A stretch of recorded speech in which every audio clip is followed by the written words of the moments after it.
Mimi naitwa John Anderson Deshao, ni manager wa Kia Tanzania SACCOS.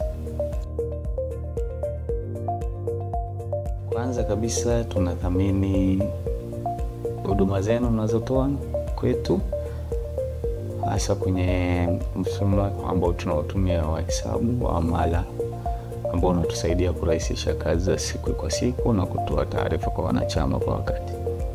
Kwanza huko nyuma tulikuwa na mifumo tofauti, lakini hata hivyo haikuweza kukidhi mahitaji yetu sisi kama chama, na wakati tulipopata mfumo huu umetusaidia sana kurahisisha utoaji wa taarifa, lakini wingi pia wa taarifa ambazo zinawafikia wanachama wetu. Maana imetusaidia kuboresha ufanisi wa kazi, hasa ukizingatia kwamba SACCOS ni chama ambacho kinaongozwa kwa sheria za Jamhuri ya Muungano wa Tanzania na sheria za fedha. Hivyo zinatusaidia sana kwenye kukidhi yale mahitaji ya kisheria, hasa kwenye kutoa taarifa kwenda kwa TCDC, kutoa taarifa kwenda kwa wanachama kama walaji, lakini pia kutoa ripoti za ukaguzi ambazo zinatusaidia kujua hali yetu ya kifedha ya chama kwa wakati.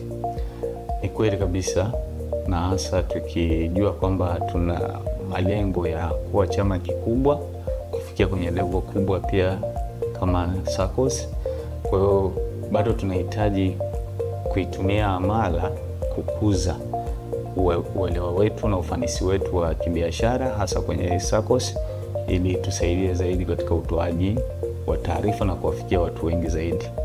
Kwanza nipende kuwaeleza tu kwamba mfumo wa amala ni mfumo rahisi kwenye matumizi, lakini ni mfumo pia unaosaidia zaidi katika kuboresha ufanisi wa chama binafsi, kwa sababu taarifa nyingi mwanachama ana uwezo wa kuzipata kwa wakati, lakini pia inampa hata mtendaji nafasi ya kuwa na muda wa kufanya mambo mengine, kwa kuwa taarifa nyingi za kihesabu zitakuwa zinawafikia wanachama moja kwa moja kupitia hata ile amala ambayo atakuwa nayo kwenye simu, ambayo itampa taarifa ya akaunti yake binafsi, ya kujua salio, ya kujua anadaiwa, anadaiwi, vitu kama hivyo. Yes.